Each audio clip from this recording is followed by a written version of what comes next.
Hello everyone! Magandang araw sa inyong lahat. Welcome back sa aming YouTube channel, Farm TV Realty Lopez. This is Luis, one of your site locators today. At ngayong araw ay nandito tayo sa bayan ng Calawag, Quezon. Meron tayong isa site na property na may sukat or lawak na 2 hectares or 2 hektarya. So ang property is mga nasa 500 meters lang ang layo from the provincial road of Calawag.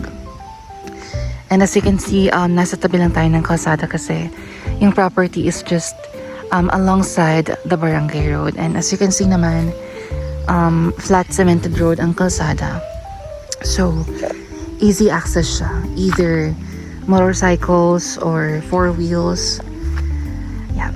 Alright, so ang property is magsisimula din sa may, kita nyo yung ano na yan, puno ng niyog na yan. Yan ang pinaka-start ng property. Hanggang doon pa. Mga nasa 100 meters ang frontage ng property natin. Okay. So, ang mga puno ng niyog dito is around more or less 350 na puno. Okay. Meron din kasamang waterfalls ang property. Although it's not kalakihan din naman. Pero may included na waterfalls sa property natin. Okay, ito rin ay TCT title and buhay pa ang nakapangalan. Also, ang capital gain tax ay sagot na daw ni seller. Okay, so as you can see, flat na flat ang property natin. Later, pakita natin yung ang waterfalls.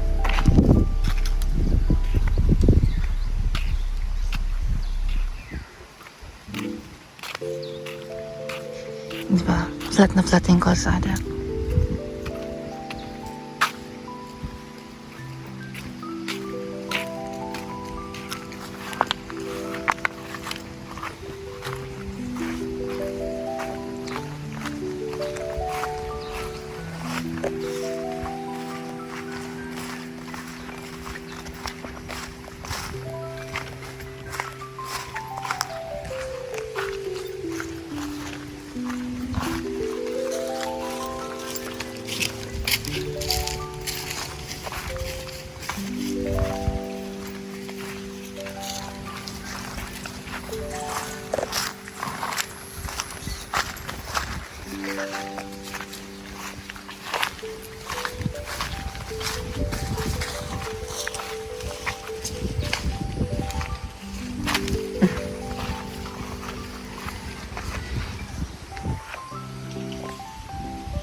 Parang nabanggit din sa akin na yan sa may mga bandang unahan pa is parang dinadayo rin dahil nga may waterfalls. Meron ditong mga puno ng kainito, kalamansi.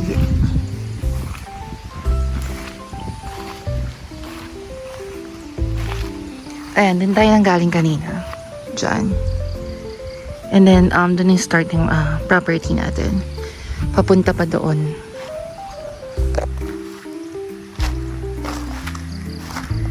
Ngayon naman pupuntahan natin yung waterfalls. Actually, nakapunta na ako dito ng isang beses. And sobrang lakas talaga ng agos ng tubig din sa waterfalls. Although hindi naman madulas yung mga bato niya. Hindi madulas. Ayan, so far makikita nyo naman na sobrang flat ng property natin. And again, one good thing is alongside barangay road lang talaga siya. It's easy access. And nakita nyo naman kanina na cemented yung kalsada.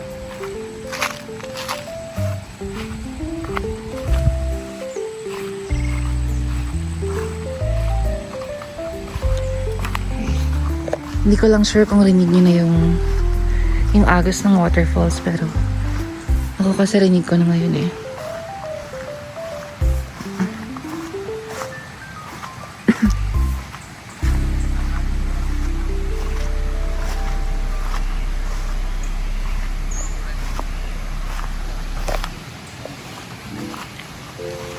Para mga kawayan na maliit.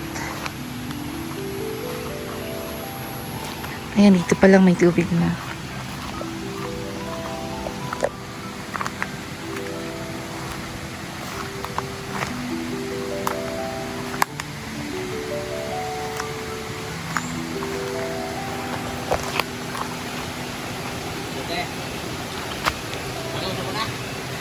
Wait lang, tataas ko lang yung pantalon.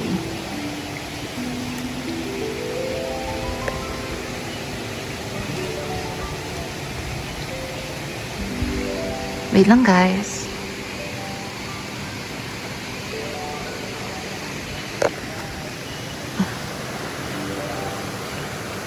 Ayan, kita nyo na yung may tubig, diba?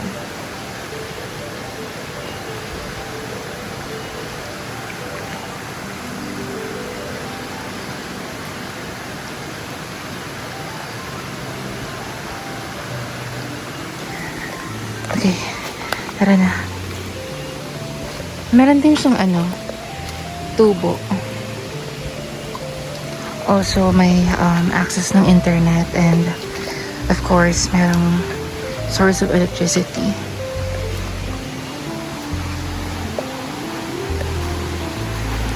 Ayan. Diba? Malakas ng agos.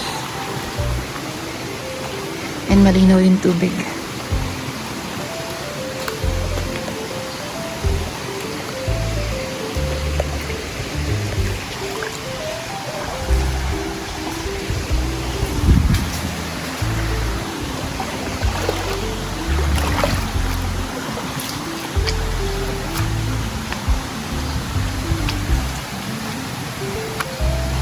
Ha?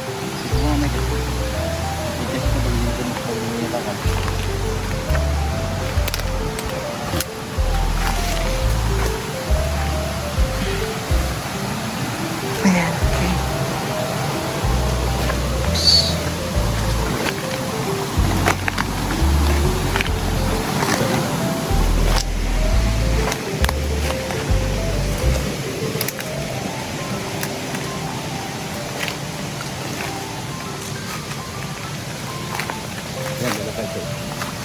Dito? Yan, hindi ito flat pa rin yung lupa.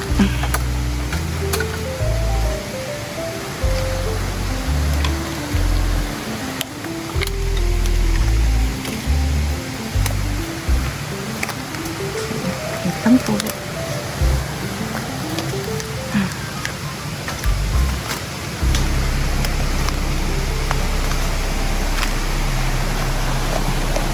Ayan, parang medyo tumaas na yung mga damo. Simula nung nakapunta ko dito. Mas tumaas, I mean. And as you can see, ito na yung falls natin. Ayan. Nabanggit ko rin kanina na hindi madulas yung bato.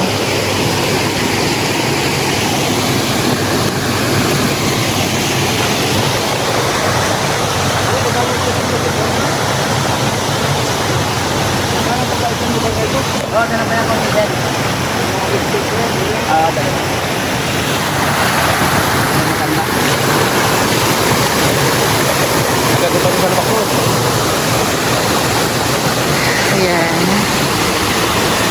Bali hanggang dun pa sa baba yung property natin. Hanggang dun pa nga actually eh. Diba? Kita nyo naman sobrang lakas ng agos. And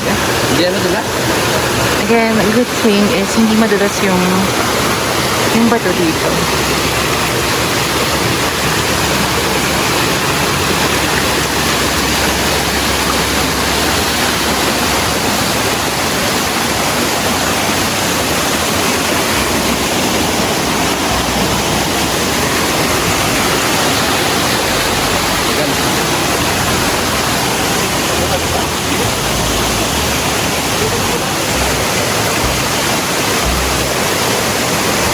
pagka nito malalim, ano?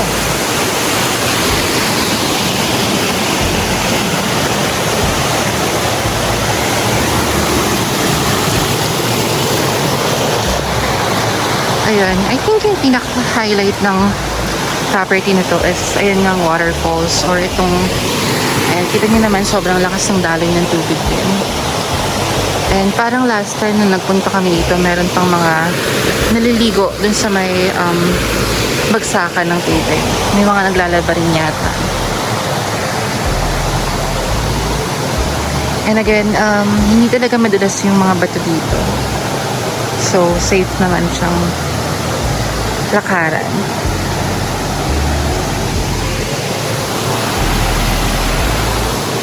Alright, so anyway, again, thank you so much po sa patuloy na panonood ng aming mga vlogs. Again, if you have any questions, mga katanungan, inquiries, huwag kayong mahiyang tumawag or mag-text sa mga numero na nasa itaas. Again, this is Luis, one of your site locators today. Thank you so much and see you on our next vlogs. Bye!